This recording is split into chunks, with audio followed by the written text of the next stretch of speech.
Este es el estudio del Evangelio de Juan, capítulo 1, versículo 19 en adelante. Antes de entrar en el estudio, veamos el contexto anterior que hablábamos de que a Dios nadie lo conoció y que el unigénito Hijo que está en el seno del Padre Él lo ha dado a conocer. Hablábamos de el misterio de la piedad.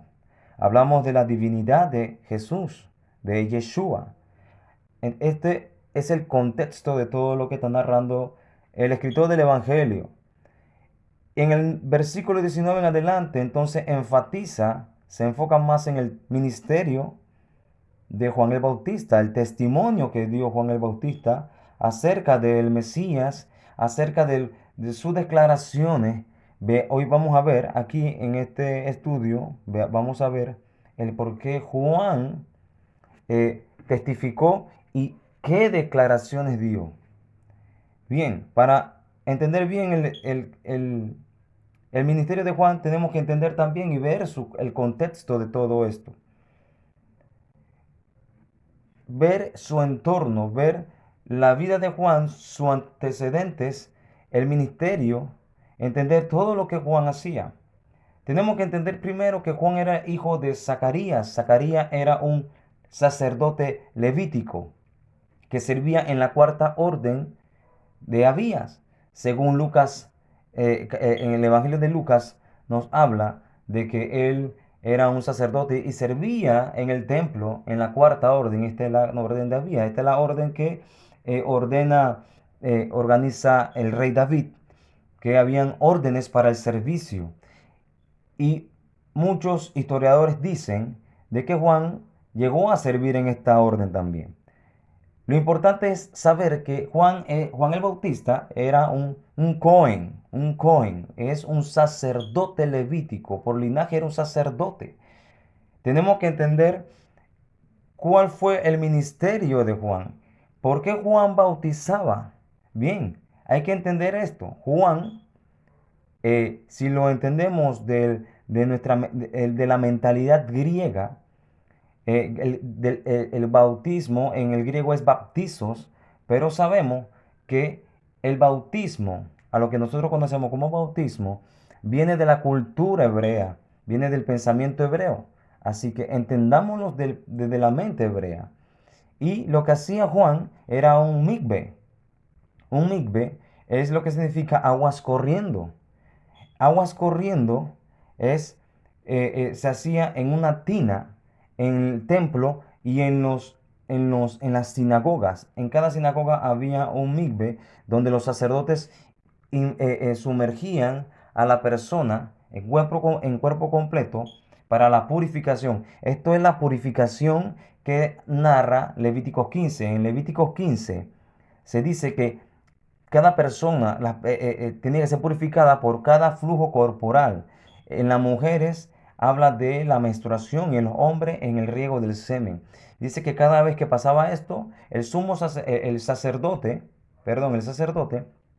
presentaba, los presentaba delante de Dios para purificarlos en aguas corrientes. Aguas corrientes. Aguas corrientes en hebreo es mikve. Esto es lo que hacía Juan el Bautista. Esto es lo que hacía. Juan hacía mikve. Él hacía tevilá. Él sumergía a la persona, pero no lo hacía en el templo, lo hacía en el Jordán. Por esto que Juan fue un poco más popular en ese sentido. ¿Por qué? Porque él lo llevaba a cabo en el Jordán. O sea que decir que Juan era un bautista es decir que todos los levitas sacerdotes en el Antiguo Testamento eran bautistas también. Pero esto lo hemos entendido porque no entramos en el pensamiento hebreo. Entonces él hacía un mikve en una mikva natural. Él hacía un mikve en el río Jordán, que era agua que corrían, que esto simbolizaba la muerte para vivir una nueva vida en Dios. Esto simboliza la renovación, el nacer nuevamente en el Espíritu. Porque en el Antiguo Testamento las personas no se bañaban. Prácticamente antes era muy difícil que la persona tuviera esa práctica. ¿Qué hace Dios? Dios le manda a limpiar su cuerpo. ¿Para qué? Para que tenga un aseo. Pero de esa misma forma, enseñarle al hombre de una manera natural, agarrando con cosas naturales, que de la misma forma en que el cuerpo se ensucia, también el alma, el espíritu, el hombre espiritual también se ensucia. Entonces, de la misma manera en que el cuerpo es lavado y limpiado por el agua, el hombre interno es limpiado por la palabra de Dios. Y somos nacidos nuevos y purificados, como dice el apóstol Pablo, en la palabra de Dios. Somos purificados por medio de la palabra, como dice en Efesios. Entonces, esta era la práctica que hacía Juan el Bautista. Él practicaba la mikvah, que es la práctica que utilizaban los sacerdotes, o sea que él ejercía el sacerdocio. Pero ¿por qué no lo ejerció en el templo? Es lo que vamos a ver. Bien, dice la escritura, este es el testimonio de Juan, cuando los judíos enviaron a Jerusalén sacerdotes y levitas para que le preguntasen, ¿tú quién eres? Confesó y no negó, sino que confesó, yo no soy el Cristo. Y le preguntaron, ¿quién pues eres tú, Elías? Dijo, no soy. Le preguntaron nuevamente, dice, ¿eres tú el profeta? Y respondió, no. Bien, vamos a entender algo. Mire lo primero que hacen ellos, lo cuestionan y dice que son enviados de Jerusalén, son enviados por los sacerdotes y los levitas. Y preguntaron quién era él por lo que hacía. Y lo primero que mencionan es, ¿eres tú Elías? ¿Por qué Elías? Entendamos de que Juan se vestía de la misma forma que Elías. Y al verlo ellos se acordaron de Elías. Y también, pues que en Malaquías está pues escrito que antes que viniera el Mesías, vendría Elías. Eran tiempos de de mucha anticipación mesiánica. Habían pasado 4 milenios desde Adán y se entendía que en ese tiempo llegaría el Mesías. Entonces, él dice, no, no soy Elías, no soy Elías el que usted dice. Ahora la pregunta es, ¿por qué él declara no ser Elías, aunque a Zacarías fue dicho que este hijo vendría en el espíritu de Elías y en el poder de Elías? O sea que él tendría una función similar a la de Elías. Jesucristo mismo también lo enseñó, que él era el Elías que habría de venir. Entonces, ¿cómo entendemos esta aparente contradicción? Que no es una contradicción. Él dijo no ser el Elías, porque no era Elías, pero sí vendría en el espíritu de Elías. Bien, hay que entender entonces cuál era la función de Elías. Esta es una manera de interpretar las escrituras. La profecía de Elías, ¿a quién fue? ¿Contra quién fue? ¿Y hacia quién fue? Si él vino en el espíritu de Elías, es porque él vino a declarar en contra de los que también estaban en el tiempo de Elías. En el tiempo de Elías había mucha confusión, no sabían quién era Dios. Y Elías vino a aclarar y a que conocieran quién realmente era Dios. Porque el pueblo de Israel se había ido en pos de los dioses ajenos. Y hubo una gran confusión en la tierra. ¿Cómo lo hay hoy en día? Nosotros tenemos que tener el espíritu de Elías porque la gente no conoce quién es el verdadero Dios. Entonces, la profecía de Elías fue ¿contra quién fue Hay que hacerse esa pregunta primero. ¿A quién le profetizó Elías? Él profetizó a las 10 tribus del norte. Para conocer esto tenemos que conocer, pues que en el reino de Israel hubo una división.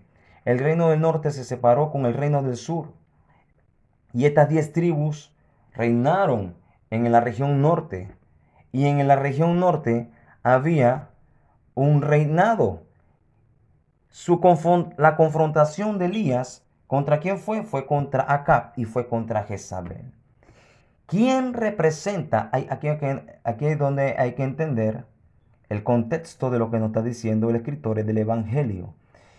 Si Juan vino en el espíritu de Elías y la confrontación de Elías fue contra Acab y contra Jezabel, ¿a quién representaban entonces Jezabel en el tiempo de Juan el Bautista y a quién representaba Acab en el tiempo de Juan el Bautista? Hay que entender eso. Pues Jezabel en el tiempo de Juan el Bautista representa a Roma, ¿no? Jezabel es la que roba la viña a Nabot y quiere usurpar el reino.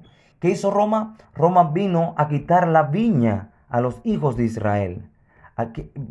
Roma vino a quitar y a usurpar el reino en Jerusalén. Roma vino a eso. ¿Para qué? Para ahogar las enseñanzas de la palabra de Dios, para ahogar la ley de Dios. ¿Para qué? Para que el pueblo sea confundido y no enseñar la palabra, sino la doctrina que venía del imperio romano. Jezabel en el tiempo del Señor, de Juan el Bautista, representa a Roma. Y, y Juan el Bautista viene a confrontar el imperio romano, que estaba confabulado con los líderes judíos que cambió, que a cambio de algo monetario, cambiaban las enseñanzas y torcían las enseñanzas y de esa forma se la daban al pueblo. Cambiaron lo de Dios por lo monetario. ¿Quién representa a Acab? Acab representa a los líderes que estaban en el tiempo de Juan el Bautista. Los líderes, los del Sanedrín. Este era Acab, que estaba totalmente comprado por Roma, así como Acab tuvo totalmente envanecido por Jezabel. Jezabel dominaba a Acab. Jezabel era la que prácticamente gobernaba en las 10 tribus de Israel. Roma gobernaba totalmente en Jerusalén. ¿Por qué? Porque los líderes dejaron la palabra de Dios para cumplir mandamientos de hombres, que es lo que conocemos como los takanot. Los takanot son enseñanzas de hombres. Y esto fue lo que vino a contradecir nuestro Señor Jesucristo. Nuestro Señor Jesucristo vino para dar entendimiento de su ley, no para contradecir su ley. Cosa que hicieron los líderes y fueron en pos de Dios. Bien, entonces, Dios manda a Juan el Bautista para declarar a Roma y a declarar a los líderes judíos su condición. ¿Sí? Esta es la posición que tuvo Elías. O sea que Juan, para confrontar a los líderes judíos, lo mismo hizo Elías. Así como hizo Juan, así mismo hizo Elías. Entonces, entendiendo esta forma, vamos a entender el contexto de lo que leemos aquí. Juan, cuando vio a los líderes judíos, le dijo, generación de víboras. Mire esta expresión, ¿por qué él le declara eso a ellos? Y él le dice, y ellos le dicen, tú, tú dices que tenemos que arrepentirnos. Estoy parafraseando. Tú dices que tenemos que arrepentirnos, pero nosotros somos hijos de Abraham. Eso le dijeron los líderes. Mas Juan le dice de que de estas piedras sacaría Dios hijos de Abraham. ¿Qué es esta expresión? Juan llevaba a cabo un tevilá, o sea, una inmersión, ¿no? ¿No? Él llevaba una inmersión, una conversión hacia el Dios de Abraham. Él practicaba el mikvah, como lo expliqué antes, él practicaba el tevilá, lo que se hacía, lo que dice Levítico 15, porque nada sale bajo de la manga de ningún profeta. Todo está basado en la base de la Biblia, que es la ley. Y él practicaba esto y él llevaba la conversión hacia el Dios de Israel a los pecadores. Él estaba, más adelante, en el versículo 28 dice que estas cosas sucedieron en Bet-Tabarat. Dice que él bautizaba en Bet-Tabarat. Él estaba haciendo tevilá, él estaba haciendo inmersión, él estaba bautizando en Bet-Tabarat. Bet significa casa y Abará significa cruzar. Esa es la casa del cruce o el lugar del cruce. Juan estaba en el lugar del cruce, en el río Jordán. La pregunta es, ¿por qué usted cree que le llamaban así? ¿Por qué se le llamaba el lugar del cruce? Cada lugar tiene una historia y tiene un porqué. Cuando estudiamos las escrituras, tenemos que fijarnos en esto. Tenemos que fijarnos en todos los detalles que nos dice para qué, para así contribuir en el contexto de lo que se está leyendo. Bien, para entender esto hay que ver más atrás. ¿Qué había sucedido allí en el lugar del cruce? Pues allí fue donde cruzó Josué hacia Jericó. ¿Y qué fue lo que sucedió? Se detuvo el río Jordán y cuando cruzaron, ellos edificaron allí monumentos, pusieron 12 piedras, 12 piedras que simbolizaban las 12 tribus de Israel. Y es posible que Juan se refería a esas piedras cuando dijo, Dios puede levantar hijos a Abraham de estas piedras. ¿Qué representan estas piedras?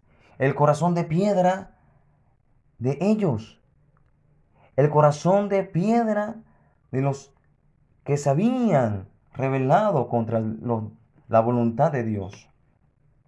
Y él le estaba diciendo a ustedes que se creen hijos de Abraham, quiero que sepan que esas 10 tribus que fueron al exilio y que nunca regresaron, de allí ellas, de esas piedras, Dios levantaría hijos. Esta es la manera profética de ver este pasaje. Pues sabemos en la escritura que Jesucristo vino a buscar a sus ovejas perdidas, a las de la casa de Israel. Sabemos que el reino del norte se le conoce como Efraín, como la casa de Israel o como la casa de José. Y él vino a buscar a sus ovejas perdidas de la casa de Israel, del reino del norte, porque él prometió que volvería y que de ellos haría una gran nación.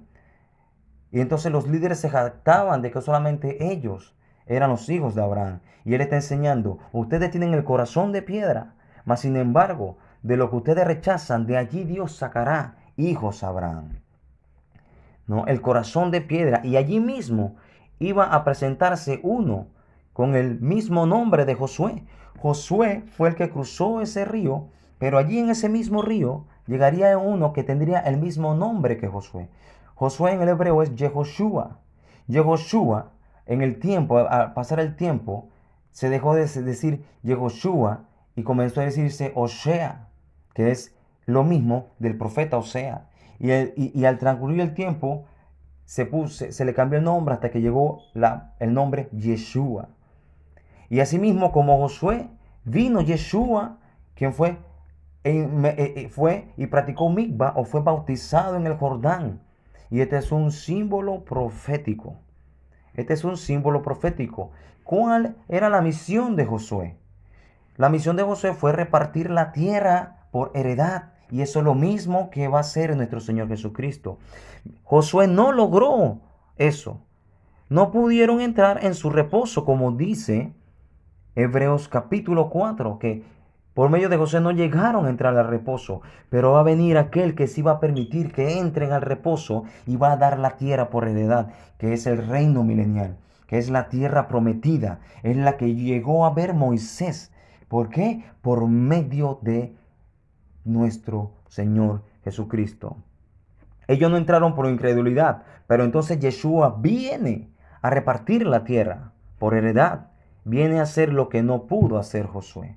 Por eso es que nos enfatiza en gran parte en el libro de Hebreos que nuestro Señor Jesucristo es mayor que Moisés, es mayor que Josué, es mayor, es superior. ¿Sí? Entonces sigamos leyendo. Dice, y le preguntaron, pues, ¿quién eres? ¿Eres tú Elías? Dijo, no. ¿Eres tú el profeta? Y respondió, no. Había una contradicción sobre quién era este profeta, pero si entendemos algo, en Deuteronomio, Moisés declara que va a venir un profeta, y ese profeta era el Mesías, es el Mesías.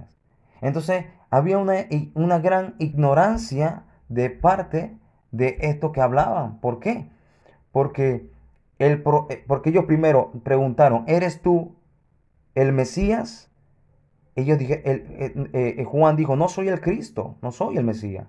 Y después preguntaron, ¿eres tú el profeta? Cuando se trata de la misma persona. Entonces él dijo, no, no soy el profeta. Y respondió, no, no soy.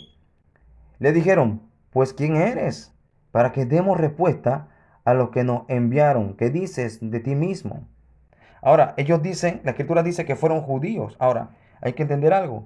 Cuando nosotros leemos en el Evangelio, los judíos no creían, los judíos, se está hablando de los religiosos, de los fariseos. Aquí no podemos enfatizar, no podemos decir que es todo el pueblo judío, no, son los líderes los que siempre llevan una contradicción de lo que era nuestro Señor Jesucristo. Por eso dijo, nos dice, le dijeron, pues, ¿quién eres para que demos respuesta a lo que nos enviaron? ¿Qué dices de ti mismo? El versículo 23 es el versículo clave para entender la misión de Juan. Dijo, yo soy la voz de uno que clama en el desierto, enderezad el camino del Señor, como dijo el profeta el profeta Isaías. Hay que entender una regla de interpretación bíblica. Una de las reglas de interpretación bíblica es que ningún texto puede ser extraído de su contexto. Y hay que entender que es un contexto cuando estudiamos un pasaje bíblico. Cuando usted estudia un pasaje bíblico, el contexto no solamente es el capítulo entero, sino aquella nota o aquella referencia que hace el escritor de que el profeta dijo. Si el profeta hace referencia a un profeta en el Antiguo Testamento, entonces está metiendo lo que él dijo, lo que dijo el profeta. Si habla de Elías, entonces, perdón, si habla de Isaías, tenemos que ir a Isaías para entender el contexto de lo que está refiriéndose Juan. ¿Por qué? Porque en la antigüedad no existían lo que nosotros conocemos como capítulos, ni existía lo que nosotros conocemos como versículo, ¿no? Y cada vez que ellos querían hacer referencia a una parte de las escrituras, ellos mencionaban un pasaje para que el oidor entendiera que se estaba refiriendo a todo el contexto de lo profetizado. Cuando él les dice esto a los líderes automáticamente entienden que él se está refiriendo a toda la profecía. Si él está diciendo, yo no, yo soy la voz que uno que clama en el desierto, entonces él se está refiriendo a toda la profecía que habla de ese pasaje. Entonces, vayamos a Isaías 40, que es de lo que está hablando Juan el Bautista. Juan el Bautista, quiero hacer un paréntesis aquí que entra también el contexto de la vida de Juan. Dicen algunos conocedores eruditos rabínicos que Juan el Bautista era muy parecido y comparado con los esenios. Muchos dicen que vivió también con los esenios. ¿Quiénes eran los esenios? Los esenios vivían en el desierto. ¿Por qué? Porque ellos vieron la maldad y la corrupción que había en el templo, ¿no? Sabemos, si conoces la ley, sabes que el sumo sacerdote tenía que permanecer en el servicio en el templo. ¿Y qué pasaba? El sumo sacerdote también era líder en el Sanedrín. Y sabemos que el Sanedrín corrompió todo lo que en el templo se hacía. Los esenios vieron esto y los esenios dijeron, no vamos a participar en este sistema.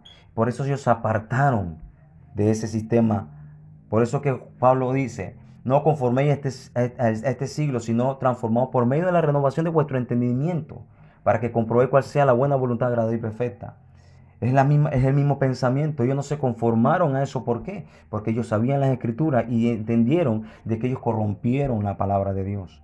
Entonces, ¿qué hizo Juan? Juan hizo lo mismo. Juan se fue al desierto a vivir en lo apartado del sistema porque vio la corrupción en el templo. Siendo el sacerdote, vio la corrupción en el templo y decidió hacer el servicio en el Jordán y fue a hacer su servicio en el desierto, para prepararse en el desierto para que Dios le mostrara a aquel que vendría a libertar a su pueblo.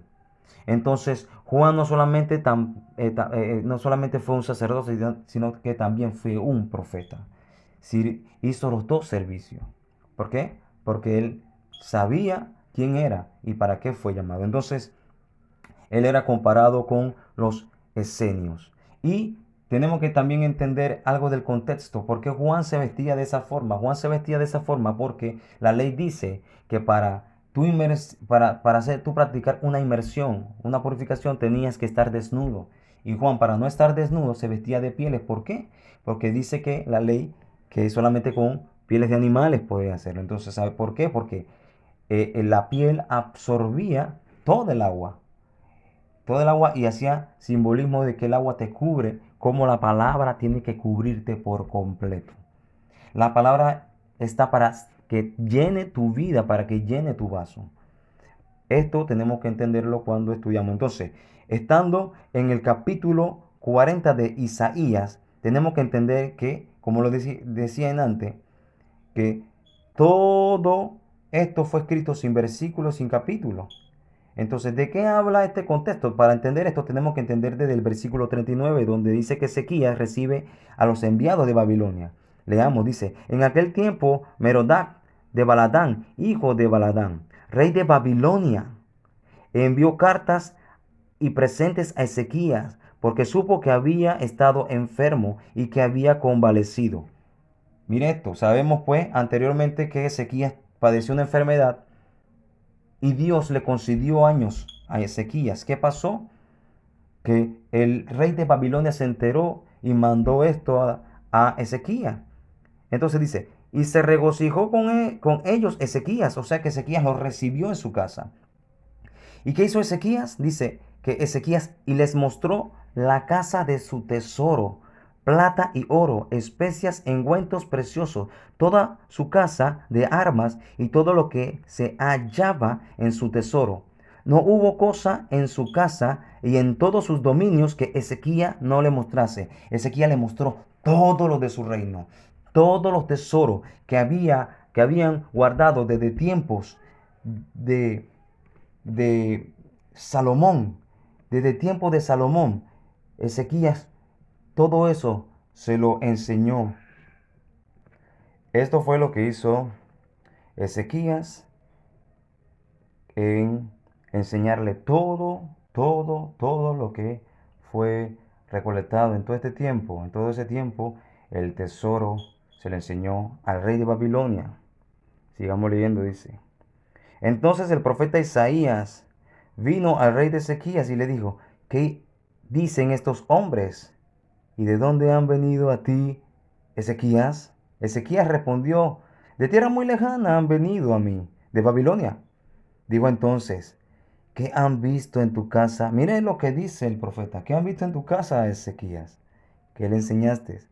Y dijo Ezequías, todo lo que hay en mi casa han visto, y ninguna cosa hay en mis tesoros que no les haya mostrado. Entonces dijo Isaías a Ezequías, oye palabra de Jehová de los ejércitos. Mire esto, aquí hay un error. Cada vez que el profeta decía, oye palabra de Dios, porque venía la reprensión. ¿Cuál fue el error que hizo Ezequías? Dice, he aquí vienen días en que serás llevado a Babilonia todo lo que hay en tu casa y lo que tus padres han atesorado hasta hoy, ninguna cosa quedará, dice Jehová. De tus hijos que saldrán de ti y que habrás engendrado, tomarán y serán eunucos en el palacio del rey de Babilonia. Mire lo que le está diciendo. ¿Qué le está diciendo aquí? Le está anunciando la profecía del exilio cuando vendría Babilonia. Y todo esto que le enseñó Ezequías, pues todo esto entraron en los ojos de ellos. Y esto es lo que iban a tomar cuando lo iban a exiliar. Este fue el gran error que tuvo Ezequías. Presentó y mostró todo el tesoro al enemigo. Y por esto vino la reprensión de Dios y se los dijo.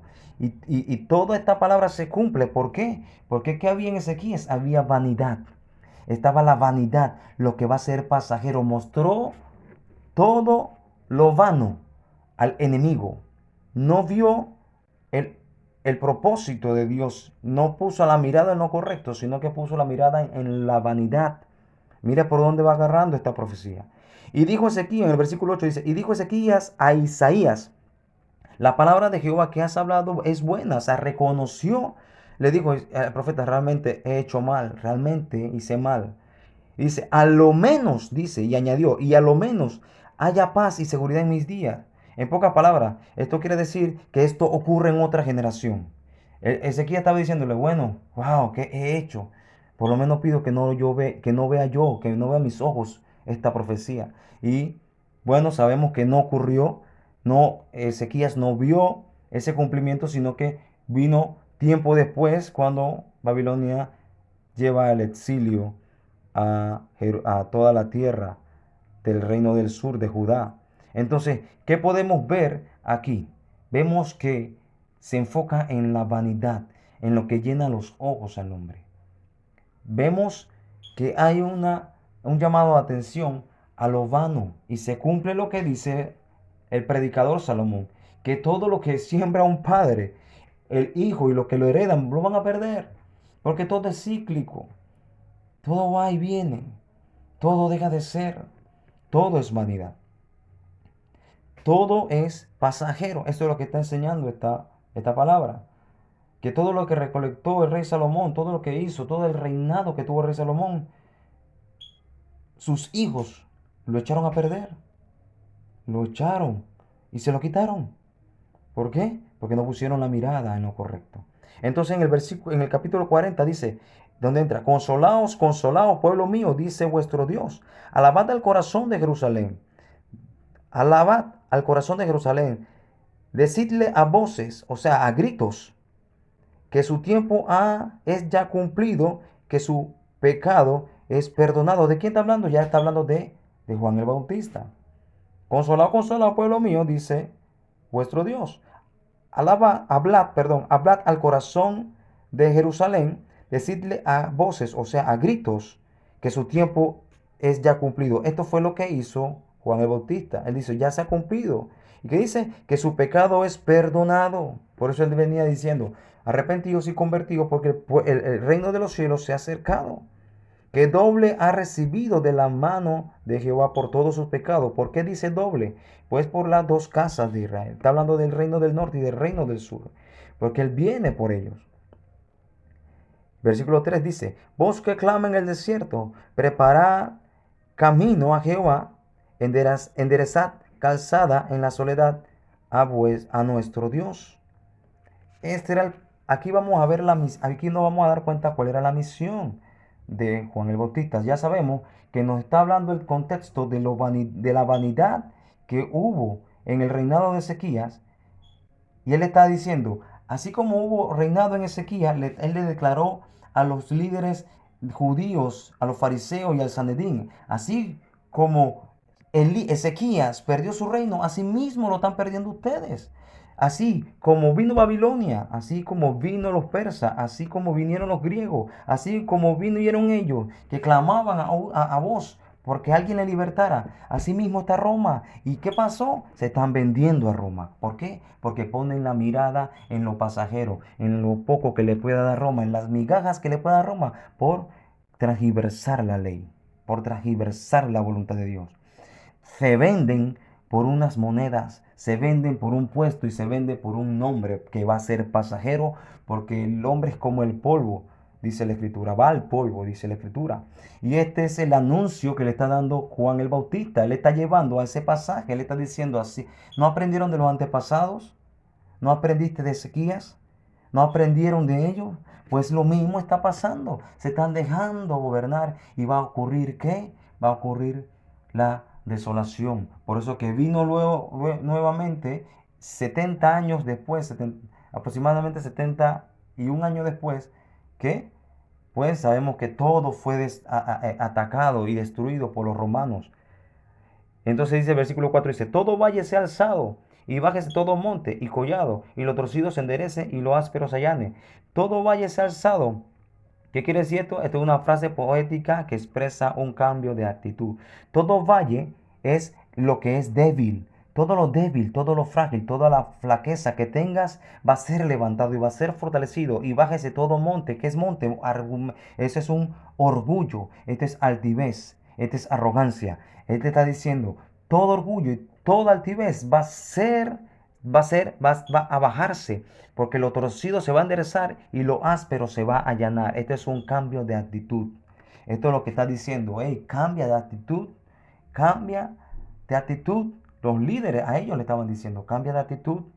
Tu orgullo, ¿el orgullo de qué? De permanecer en el Sanedrín, de decir que eres un gran hombre de renombre. A ellos le estaba diciendo, cambien de actitud. Versículo 5. Y se manifestará la gloria de Jehová, y toda carne juntamente le verá, porque la boca de Jehová ha hablado. O sea, dice, voz que decía, da voces, esto es gritar. Yo respondí, ¿qué tengo que decir a voces? Que toda carne es hierba, y toda su gloria es como flor del campo. No es salido del contexto. La palabra se interpreta a sí mismo y se respalda. Está hablando de lo vano que es el hombre en esta tierra. Pues dice que toda carne es como hierba, la hierba se seca y se marchita.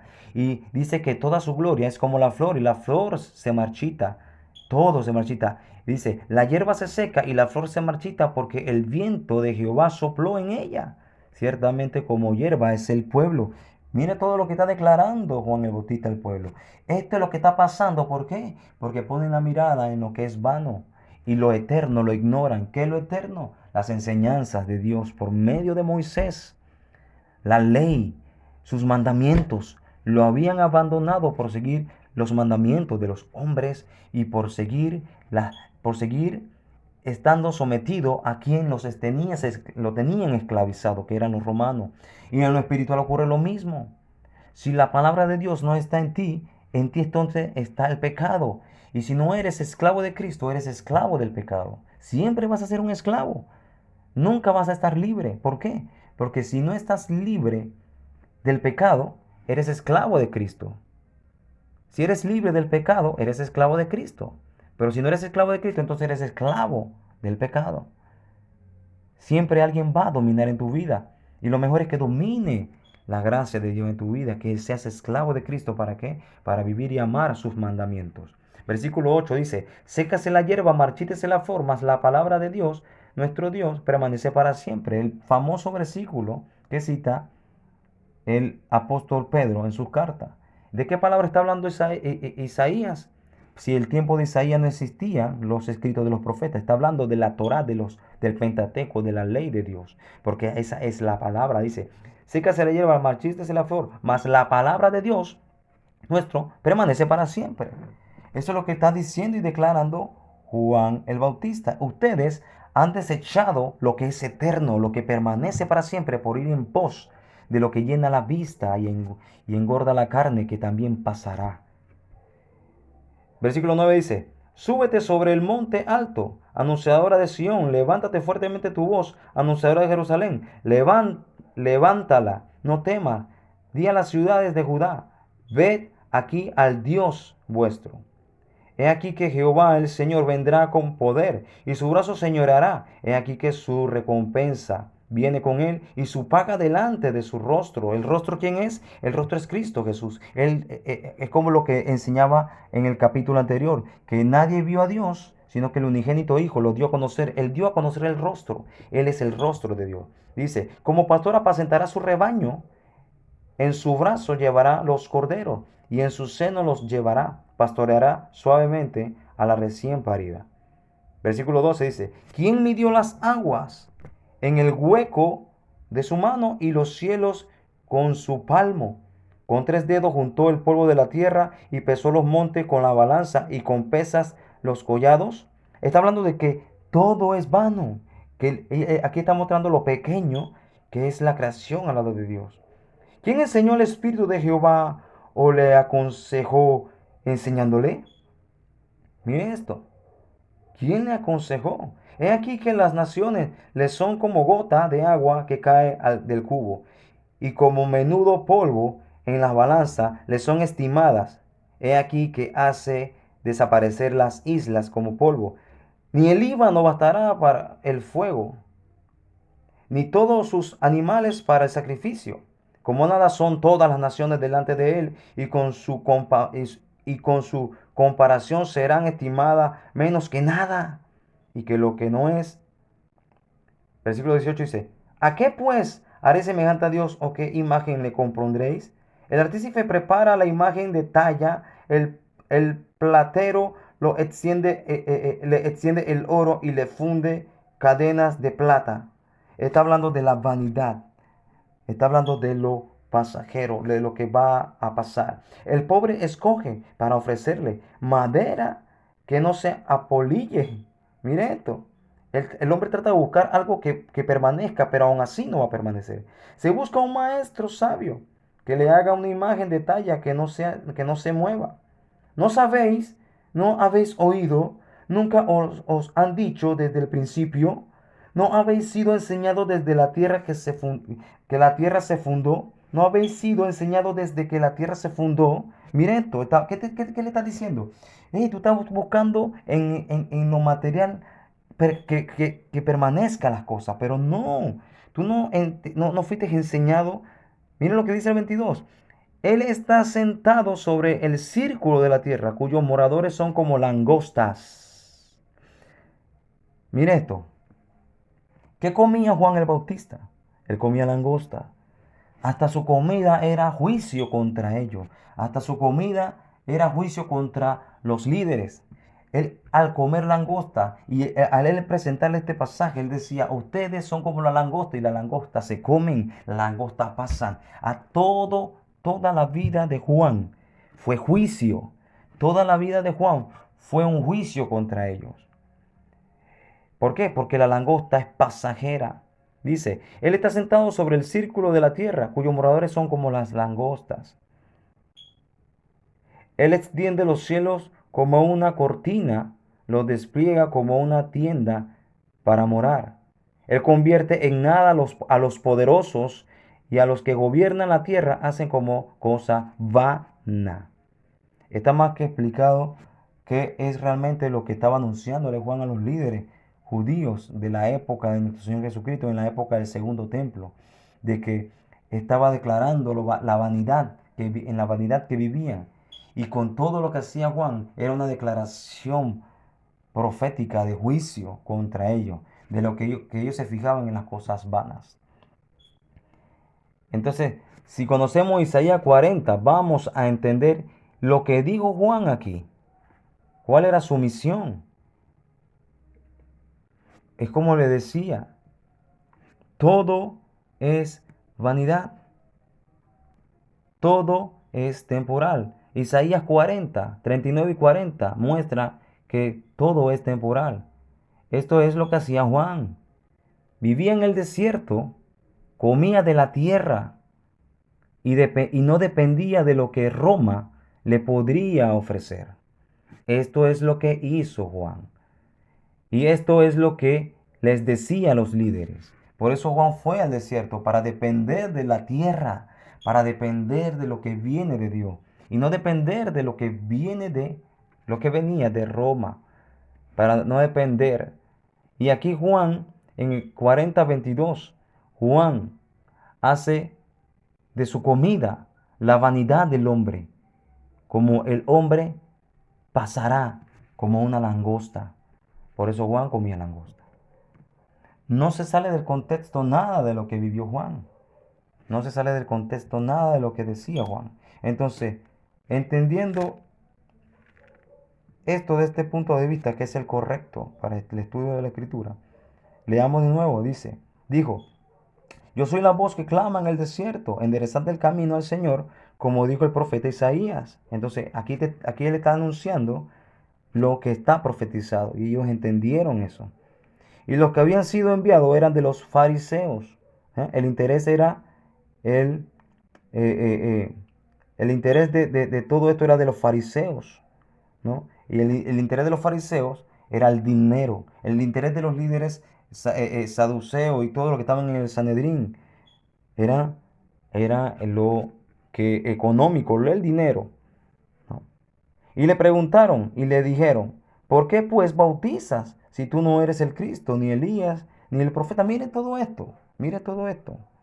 ¿Por qué tú mandas a hacer un migbe de arrepentimiento? Porque él venía a preparar el camino al Señor. Y este es un principio bíblico del Evangelio. Es lo que dice el Señor. no se echa vino nuevo en odres viejos. ¿Por qué? Porque el vino nuevo rompe el odre. Tú no puedes ser llenado del Espíritu si tú no te arrepientes. Tú primero tienes que arrepentirte para ser llenos del Espíritu. O si no, Juan no vendría a decir arrepiéntete. No como algunos dice que tienes que ser primero lleno del Espíritu Santo para arrepentirse. Eso no es bíblico. Primero tienes que arrepentirte, entender que tienes que cambiar el que se arrepiente dice esto: entiendo que estoy equivocado y necesito una solución.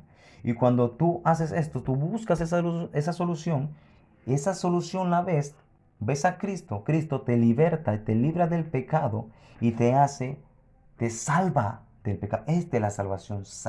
Fuiste salvo del pecado, fuiste salvo de la esclavitud del pecado. ¿Para qué? Para habitar en sus mandamientos, para habitar en su palabra. Porque el que es salvo ama la palabra. ¿Qué te garantiza a ti de que tú entraste a una casa en lluvia? Pues que no te mojas. Pero si tú cierras los ojos y crees que entraste en una casa, estoy poniendo este ejemplo, si tú tienes los ojos cerrados y está lloviendo, cómo te garantiza que tienes techo? Pues que no te mojas. Pero si te estás mojando es porque aún no estás bajo el techo. ¿Qué te garantiza que eres salvo? Pues que habitas en su mandamiento. ¿Qué te garantiza de que eres salvo y que has sido salvo y que eres esclavo de Cristo? Pues que habitas, amas su mandamiento, vives. No es que vivas siendo un perfecto en todo, no vas a tener errores, pero diariamente el Espíritu te va ayudando. ¿Por qué? Porque Él prometió estar con nosotros todos los días hasta el fin. Porque Él prometió que de su mano nadie arrebata a sus ovejas. Ese es el carácter de Dios. Pues Él nos ayuda a nosotros. Esto es por eso, y miren la ignorancia pues de los líderes. Pues él era un sacerdote. Él por la ley, él podía oficiar la purificación que habla Levíticos 15, ¿no? Él hacía una purificación para arrepentimiento. Entonces, versículo 26 dice: Juan le respondió diciendo, yo bautizo con agua. Él mira lo que le está diciendo: yo bautizo con agua. ¿Qué yo estoy haciendo? Yo estoy haciendo lo que dice Levítico 15. Yo bautizo con agua. Pero entiendan, mas en medio de vosotros está uno a quien no conocéis. Mire esto. En medio de vosotros hay uno que no conocéis. Hay que entender en qué momento nos encontramos en este pasaje. Ya Jesucristo, nuestro Señor, había sido bautizado. Más adelante le explicaré por qué. Porque Juan no conocía al Mesías hasta que salió del agua. Increíble que nuestro Señor Jesucristo era primo de Juan, mas sin embargo Juan, sabiendo que era primo, no sabía que era el Mesías, hasta que Dios se le mostró después que salió del agua que este era su hijo amado. Cuando él supo que ese era el Mesías. Imagínense la sorpresa de Juan. ¡Wow! Mi primo era el Mesías. Pues él no sabía. Entonces, en este contexto ya nuestro Señor Jesucristo había sido bautizado. Ya él conocía, por esto vino bautizando. ¿Para qué? Para que Dios le mostrara quién era el Mesías. Para esto estaba oficiando el bautismo, para que Dios le mostrara quién era el que vendría a, a libertar al pueblo como Mesías, como el siervo sufriente que dice la profecía. Dice, Juan le respondió: yo bautizo con agua, mas en medio de vosotros está uno que vosotros no conocéis. Entonces la palabra conocéis, miren lo que Miren lo que dice la escritura en Isaías. Isaías dice que sin atractivo le veríamos, y esto es lo que no, esto era porque no era distinguido en la sociedad. Socialmente hablando, Jesucristo nuestro Señor no era distinguido. Dice que sin atractivo le veríamos. Por eso que Judas tuvo que darle un beso a nuestro Señor. ¿Por qué? Porque no se distinguía entre los demás. Era igual que los demás. Entonces, ¿eres tú como el Mesías? ¿Eres tú como el Señor? ¿Eres simple y sencillo como Él es? Meditemos. Dice que Él era sin atractivo. ¿Por qué? Porque Él no puso la mirada en lo que esta tierra da. Él no puso la mirada en lo pasajero. Él puso la mirada en la misión que se le encargó por medio de los profetas. Dios mandó un mensaje de que el Mesías vendría a hacer una misión, y esta es la misión que viene a hacer, es a aclarar la palabra, a libertar, a dar, a libertar al pobre. ¿Quién es el pobre? El pobre en espíritu. ¿Para qué? Para vivificarlo. Entonces, esto es lo que enseña este pasaje. No lo conocían, porque nuestro Señor Jesucristo no se daba, no se distinguía entre los demás. ¿Por qué? Porque era igual que los demás, era sencillo. Versículo 27 dice, este es el que viene después de mí, el que es antes de mí. Dice, del cual yo no soy digno de desatar la correa del calzado. ¿No?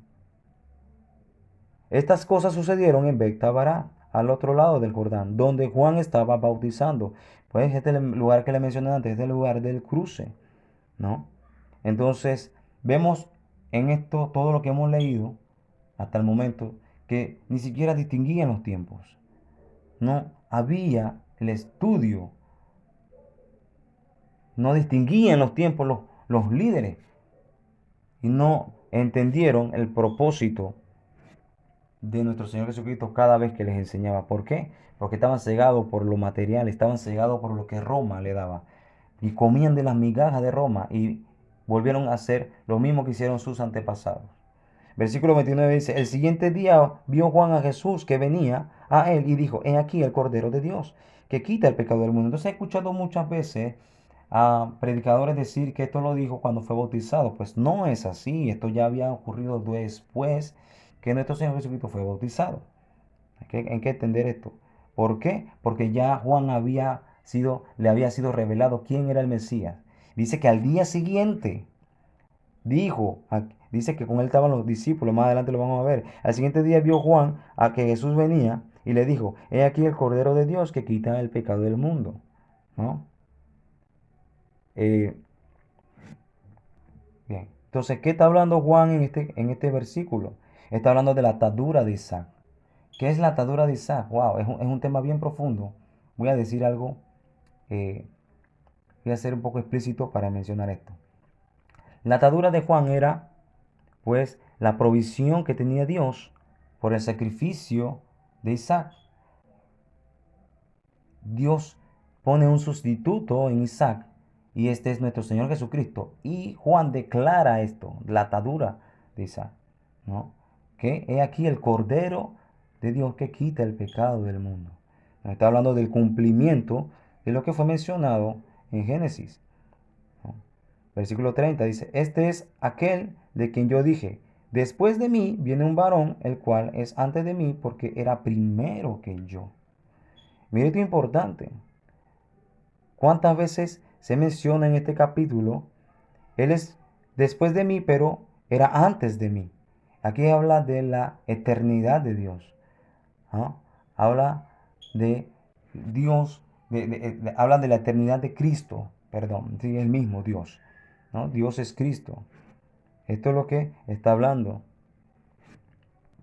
En Miqueas, en Miqueas podemos ver de que eh, en Miqueas podemos ver, pues, si estudiamos Miqueas, vemos la eternidad del Mesías, ¿no? Y esto es lo que está haciendo Juan, está declarando la eternidad y prueba continuamente eh, lo que han creído, de lo que han leído de las profecías, ¿no? Que el Mesías trasciende los tiempos. Eso es lo que está enseñando Juan aquí, ¿no? Qué interesante. Versículo 31 dice, y yo no le conocía, mira, aquí está el versículo que muestra que Juan no conocía al Mesías hasta que fue bautizado. Conocía a Jesús como primo, pero no sabía que él era el Mesías. Dice, yo no le conocía más para que fuese manifestado a Israel por esto. Mire esto, este es el por qué él vino bautizando. Entendamos esto. Por esto vine yo bautizando con agua. Él vino bautizando porque él decía, del agua se levantará aquel que Dios me ha prometido ver. Eso es lo que está diciendo este versículo. Yo no le conocía, mas para que fuese manifestado Israel, por esto vine yo bautizando. También dio Juan testimonio diciendo, vi al Espíritu que descendía del cielo como paloma, permaneció sobre él. Bien, bien, meditemos bien en este versículo. También dio Juan testimonio diciendo, vi al Espíritu que descendía del cielo como paloma, que permaneció sobre él. Ahora, muchos dicen, bueno, el Espíritu es la paloma, pero entendamos algo. Dice que descendía del cielo como paloma. El Espíritu vino representando una paloma, pero ¿cómo entendemos esto? Tenemos que ir a las profecías. No podemos entender las escrituras en el Nuevo Testamento, ni los evangelios, ni los escritos de Pablo, si no conocemos las escrituras. Tenemos que ir a las escrituras. Bien. En Isaías capítulo 60, versículo 8 dice, ¿quiénes son estos que vuelan como nubes, como palomas a sus ventanas? ¿De quién está hablando aquí? Está hablando de Efraín. Está hablando del reino del norte. Está hablando de las 10 tribus que fueron dispersas en la tierra. Está hablando de la casa de Israel. Está hablando de la casa de José. La paloma en las Sagradas Escrituras se refiere a los, los, los del reino del norte, a la casa de Efraín. Veamos Génesis capítulo 8. En capítulo 8, versículo 9. Dice, dice así. Génesis capítulo 8, versículo 9 dice, y no halló la paloma. Está hablando en el contexto donde Noé estaba en el diluvio y envió una paloma, ¿no? Y esto hace referencia, esta es una profecía de las 10 tribus de la casa de Israel, que en el mundo están y no hallaron descanso hasta que se dieron cuenta de que el Redentor vino y él le dará descanso a esas 10 tribus, dice. Y no halló la paloma donde sentar la planta de sus pies. Y volvió al arca. El arca es un tipo de Cristo. Y volvió al Señor, volvió al arca, volvió al origen, volvió a Dios, volvió al origen de todo. Volvió a su origen. Eso es lo que significa esto. Dice, y volvió al arca, porque las aguas estaban aún sobre la faz de toda la tierra. Entonces él extendió su mano y tomándola, la hizo entrar consigo al arca. Y está profetizado de que las 10 tribus volverán a el arca, volverán a la tierra, volverán a su tierra. Entonces, él vino como paloma. El Espíritu Santo vino en forma de paloma. No que el Espíritu sea la paloma, sino que vino en busca de la paloma. El Espíritu Santo vino a revelar a la paloma. O sea, el profeta Oseas profetiza, toda la profecía del profeta Oseas va dirigida a la casa de Efraín. La casa de Efraín es conocida como la paloma. Mire cómo la llama Oseas en el capítulo 11, en el versículo 11. Dice, como ave acudirán velozmente de Egipto y de la tierra de Asiria como paloma. ¿Quién llevó al exilio a las casas de Efraín, a las 10 tribus o a la casa de Israel? Fue el imperio asírico, fue el imperio de Asiria. Y mire, y de la tierra de Asiria como paloma, y los haré habitar en sus casas, dice Jehová. ¿Quién era la paloma? Es Efraín. Por eso que Dios manda al profeta Jonás. Jonás significa paloma. ¿Y de dónde venía Jonás? Jonás venía de la tierra del reino del norte. Venía de la casa de Efraín. Todo es una profecía. Entonces, cada vez que nosotros nos dirigimos a las escrituras, tenemos que saber las formas de interpretación de la Biblia. Y el evangelio según San Juan es un evangelio altamente simbólico. La paloma representa a Efraín, ¿sí? El cordero es para redimir al asno, al burro, que son sinónimos de las 10 tribus de Israel. Eso está en las escrituras. El cordero vino a redimirlo. Por eso que el Señor Jesucristo fue sobre un pollino, sobre un burro, cuando lo estaban declarando como Mesías, porque decía, Hosanna, Hosanna, que significa, Hosanna es como decir Osea, que es Osea, Oseas significa Salvador. Ellos estaban diciendo Hosanna, o sea, sálvanos, que es el mismo nombre que Yeshua. Yeshua es Jehová, Yoshia, Jehová salva. Eso es lo que significa el nombre de nuestro Señor. Entonces, él estaba sobre el burro. ¿Por qué? Porque él vino a buscar, el asno es sinónimo de la 10 tribus. El asno, el pollino, él vino a buscar a las 10 tribus. Por esto fue a la cruz, ¿no? Porque si nosotros estudiamos bien, ellos se esparcieron entre las naciones. Todo Efraín representa a las naciones. Él vino por las naciones. Él vino por la humanidad. Él vino por todos los gentiles. Él vino a buscar a sus ovejas perdidas. Versículo 33 dice, y yo no le conocía, pero el que me envió a bautizar con agua, aquel me dijo, sobre quien veas descender el Espíritu y que permanece sobre él, ese es el que bautiza con el Espíritu Santo. Este es el que purifica con el Espíritu Santo. Vuelvo y le digo, Juan no sabía quién era, pero él vio descender al Espíritu sobre él, quien iba a bautizar en el Espíritu y le iba a purificar. Él iba a practicar lo que se hacía en el Antiguo Testamento como un acto simbólico. Él venía a hacerlo en el ámbito espiritual. Por eso que Dios le dice a Nicodemo, Nicodemo, si te hablo cosas naturales y no entiendes, imagínate las espirituales. Te estoy diciendo que necesitas salir del agua, nacer del agua. O sea, imagínate cómo, si tú siendo maestro, imagínate cómo en los levitas purificaban y limpiaban el cuerpo. Pues así mismo Nicodemo necesita ser limpio en el Espíritu. Y es la palabra de Dios que te va a purificar. Y si no está el Espíritu Santo, el Espíritu de Dios, no entenderás la palabra. Porque el Espíritu es quien purifica. El que viene en el Espíritu bautizará o purificará.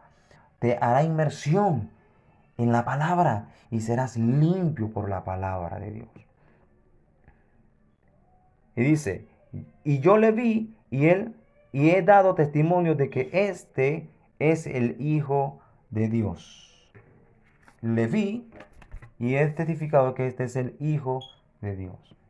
Bien, si no conocemos las profecías, no entenderemos el porqué de lo que hizo nuestro Señor Jesucristo en los evangelios.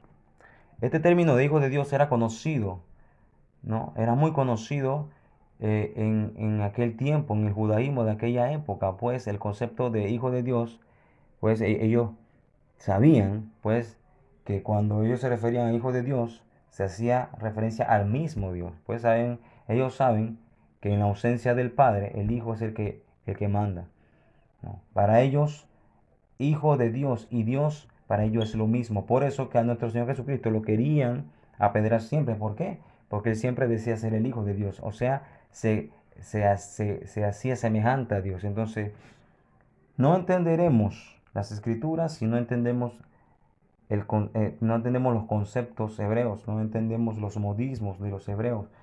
Si no entendemos la cultura, vamos pues a errar en las escrituras y no vamos a entenderla con profundidad, ¿no? Ellos entendían pues que el mediador entre Dios y los hombres habita desde la eternidad en el mismo Yud Hei Bat Hei, o sea, el mismo Dios. Entonces, bueno, hasta aquí el estudio de esta semana. Espero que haya sido de gran edificación, espero que haya sido de gran ayuda. El énfasis de esto que hemos leído, pues que Juan el Bautista vino pues a declarar juicio contra los líderes judíos porque ellos comenzaron a vivir lo mismo que hicieron los reyes antiguos, pusieron la mirada en lo incorrecto, enseñaban lo incorrecto, enseñaban leyes de hombres y no la ley. Por eso es que nuestro Señor Jesucristo decía, no, ustedes que han dejado mi ley por mandamientos de hombre. Entonces, muchos decimos, bueno, Jesucristo abolió la ley. No, no, no, no, no.